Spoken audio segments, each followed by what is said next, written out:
Pada waktu malam di pulau-pulau tropika, ketam kelapa keluar dari lubangnya, memanjat pokok kelapa, menjatuhkan buahnya ke bawah, lalu membukanya. Ketam kelapa melakukan ini di darat berhampiran rumah, sebab itu tong sampah dan makanan disimpan ketat. Ketam kelapa ialah krustasea darat terbesar di bumi. Jangkauan kakinya sehingga 1 meter, beratnya pula beberapa kilogram.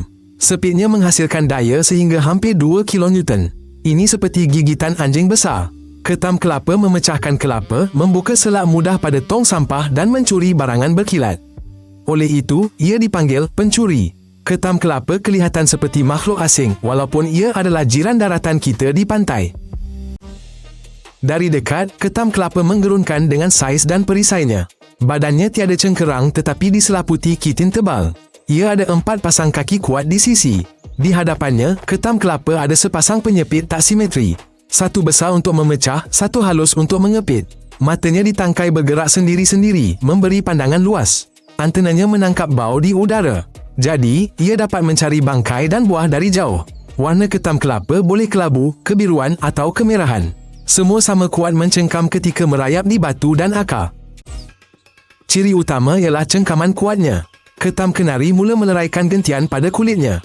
Ia mencari titik lemah dan membuka kelim.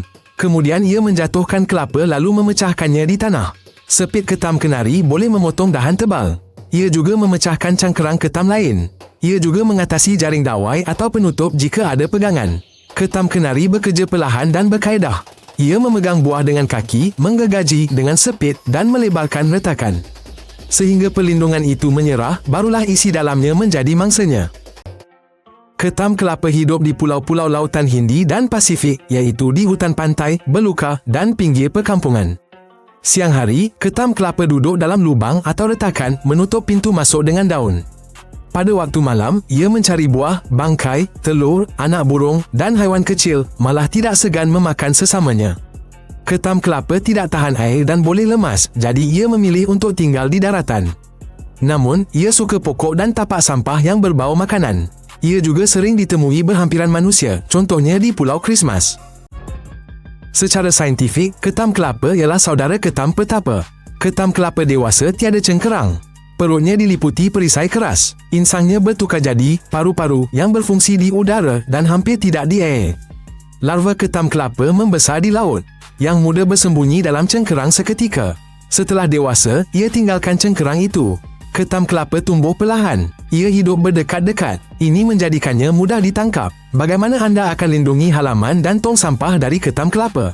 Kongsikan di ruangan komen. Ketam kenari sangat layak digelar pencuri. Penduduk pulau bercerita bagaimana ia mencuri periuk, lampu atau selipar.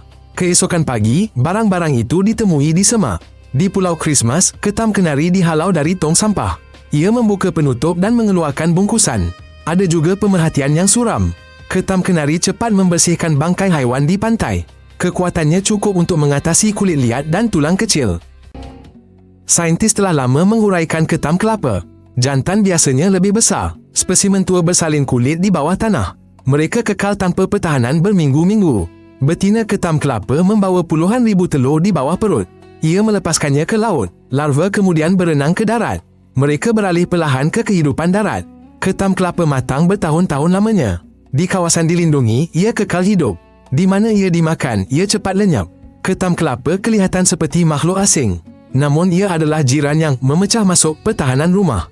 Ketam kelapa mengingatkan kita, banyak makhluk pelik di bumi ini. Ini saluran makhluk bumi. Langganlah, lebih banyak lagi makhluk akan datang. Jumpa lagi.